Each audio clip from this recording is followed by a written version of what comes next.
আসসালামু আলাইকুম ওয়া রাহমাতুল্লাহ। জি। আসন্ন ত্রয়োদশ জাতীয় সংসদ নির্বাচনকে সামনে রেখে বাংলাদেশ জামাত ইসলামী ঢাকা 18 আসনের আজকের এই গণসংযোগে তাওলার নর্দার্ন ইউনিভার্সিটি সংলগ্ন এলাকাতে আমাদের ব্যাপক গণসংযোগ হয়েছে। জনগণের স্বতঃস্ফূর্ত সমর্থনের মধ্য দিয়ে গণসংযোগের শেষ মুহূর্তে আসি আমরা আমাদের সম্মানিত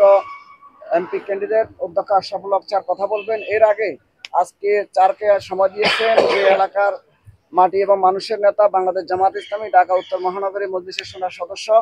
বিমানবন্দর থানার সংগ্রামী আমির এবং আমাদের এই 49 নং ওয়ার্ডের আগামী দিনের কাউন্সিলর পদপ্রার্থী অধ্যক্ষ মাওলানা এনামুল হক শিপন আমার সাথে আসছেন বাংলাদেশ জামাত ইসলামী ঢাকা মহানগরী উত্তর মজলিসের সুন্নাহ সদস্য, বিমানবন্দর থানার সম্মানিত সেক্রেটারি সাবেক ছাত্রনেতা সুজন ভাই আছেন আমাদের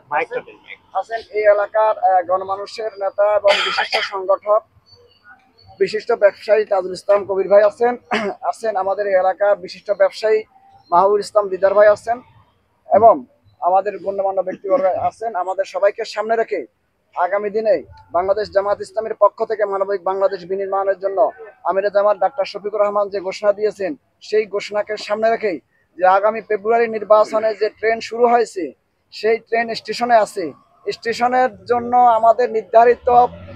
যাত্রীও আমাদের নির্ধারিত হয়ে গেছে আলহামদুলিল্লাহ, যদি অনেকে যাত্রী নির্ধারণ করতে পারেন নাই সেই যাত্রীর অংশ হিসেবে ঢাকা 18 সন থেকেই আমাদের বাংলাদেশ জামাত ইসলামের মনোনীত প্রার্থী অধ্যক্ষ আশরাফুল হক স্যার এখন নির্বাচনী ভাবনা পরিবেশ পরিস্থিতিকে সামনে রেখে এবং উন্নয়নের চিন্তা ভাবনাগুলোকে একত্রিত করে আমাদের উদ্দেশ্যে কথা বলবেন। অধ্যক্ষ আশরাফুল হক স্যার বাংলাদেশ জামাত ইসলামী ঢাকা 18 আসন মনোনীত প্রার্থী এবং ঢাকা বিশ্ববিদ্যালয়ের সাবেক সভাপতি সাবেক সিনিয়র সদস্য অধ্যক্ষ